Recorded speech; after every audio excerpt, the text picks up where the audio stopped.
Hello to all my fans out there.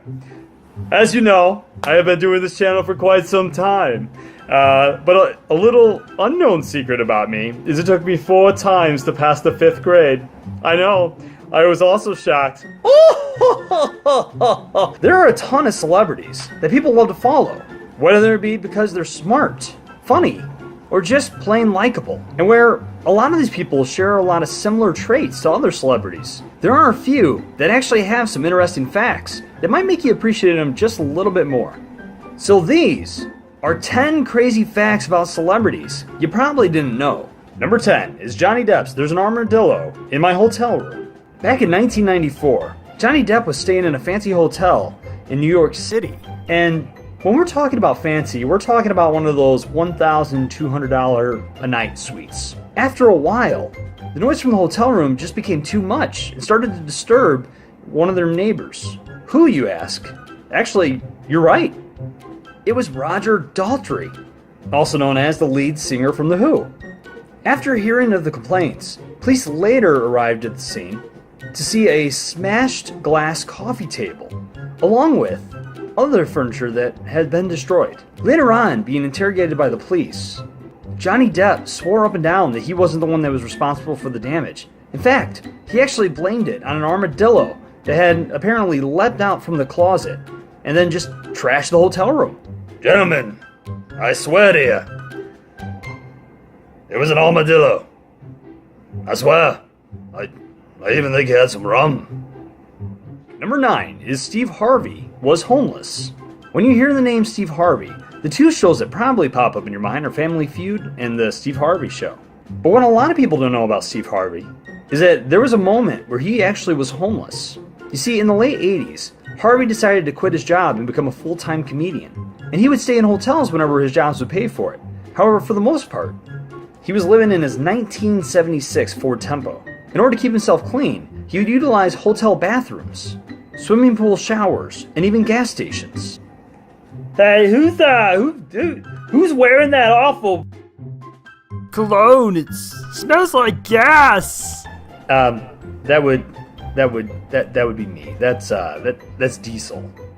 He even turned an igloo cooler into a makeshift fridge that he actually kept in the backseat of his car. Steve lived like this for about 3 years until he finally got the shot that he's been waiting for, which was to appear on Showtime at the Apollo. Number 8 is Prince is responsible for the parental advisory label on CDs. Prince has always been a phenomenal musician and has greatly inspired other bands and musicians all the way up to today's day and age. What a lot of people don't know about him is that he's one of the main reasons that the black little label that says parental advisory pops up on our CDs. But Dad, all the other kids are listening to the CD. So you want to listen to music, do you? How about this? No, no, no, no. No, no, no, no. No.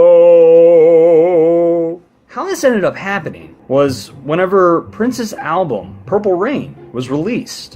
In 1984, it ended up being one of the best-selling albums of the year. Tipper Gore, whom was the wife of future Vice President Al Gore, picked their 11-year-old daughter up a copy as a gift.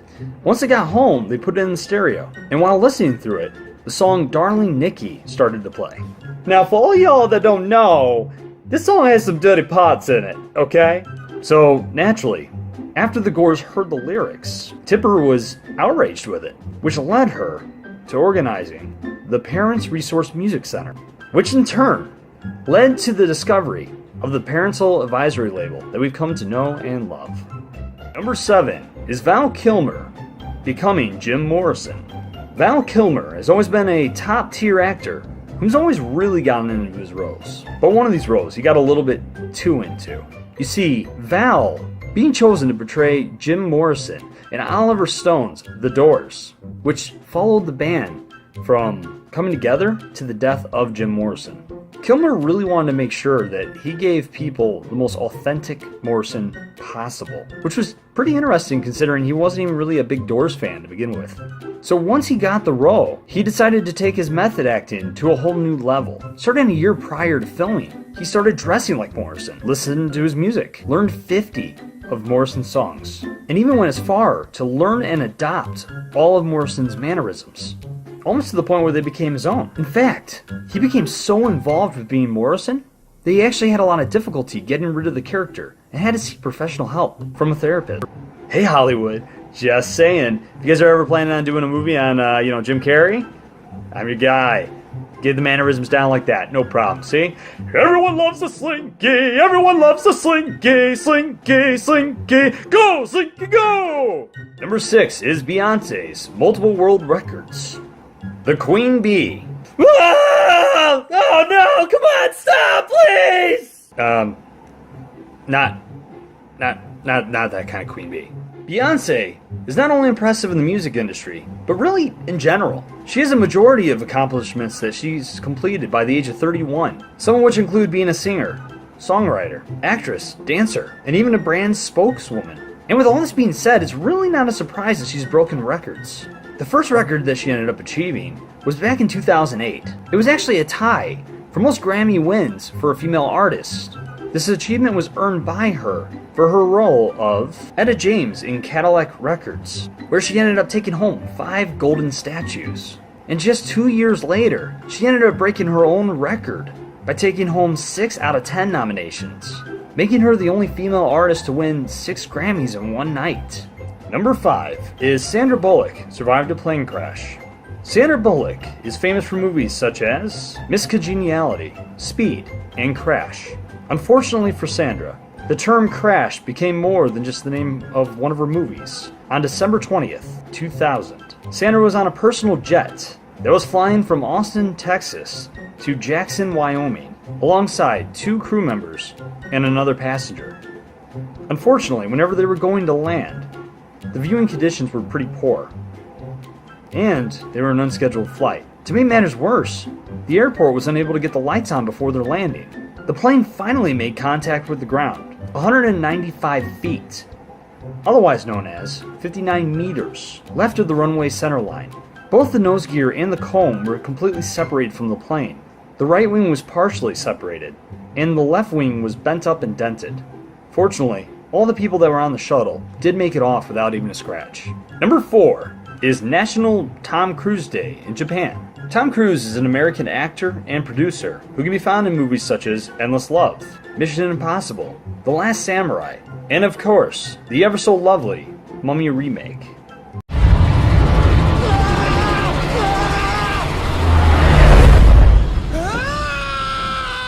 Yeah, that one. With this being said, Tom Cruise is definitely one of America's most popular movie stars. And even though he's had such a huge influence on America, I think it's safe to say that he's had an even bigger influence on Japan. You see, Cruise has developed such a big love for Japan that he's actually visited it more than any other American celebrity. And Japan keeps giving the love back, so much so that they actually gave him a national holiday. The first National Tom Cruise Day in Japan was October 10th, 2006. Happy Tom Cruise Day, everyone! Number 3, Kanye West's car accident helped make his career. Back in 2002, Kanye West, who wasn't a very well-known rapper at the time, was in a terrible accident that changed his life. He was finishing a late-night session with Beanie Sigel, P.D. Crack, and the Black Eyed Peas, and left the studio around 3 a.m. When he was down the road from his hotel, he ended up getting cut off and ran into head-on traffic, which ended up leading to him colliding with another vehicle. The accident was so severe that he ended up having to be in the hospital for a couple weeks due to having reconstructive surgery on his face.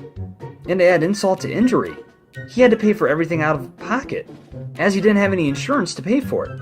Weeks after the incident, West ended up going back to the studio, looped up Chaka Khan's Through the Fire, and created his famous song, Through the Wire, which was rapped through the broken jaw that actually had a wire in it at the time. The song was later released on his mixtape, Get Well Soon, which was released in early 2003. but he never really got the support he was looking for until November of 2003, when the first video premiered. You know, I actually had this really awesome idea, guys. I was actually in a sling for a little while because I busted my clavicle, so I was going to actually go and I was going to make a country song called In the Sling.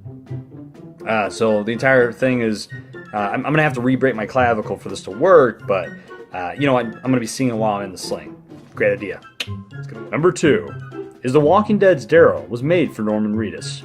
For those of you who are big fans of the Walking Dead comics, you probably realize that Daryl actually isn't in any of the issues. The reason for this is he wasn't originally a character in the comic book series. He was actually made for Norman Reedus. See, when auditions were originally going on, Norman originally auditioned for the role of Merrill. For all y'all that don't know, that's Daryl's older brother. And even though they found somebody they thought was a little bit better for the role, the series creator, Frank Darabont, loved Reedus so much that he created the character Daryl just for him. This turned out to be a great move, as Daryl has instantly become a huge hit and a fan favorite. In fact, this character has had such a huge impact that Robert Kirkman, whom is the creator of the comics, has plans to actually include the character in upcoming issues. Number 1 is Jim Carrey used to wear tap shoes to bed growing up. Jim Carrey has been said to be one of the funniest actors in our generation. And growing up, he always tried to use comedy in order to make those around him feel better. Alright, Jim, so we're going to be going into surgery. Do you have any questions? No, Doc, I don't. Not at all.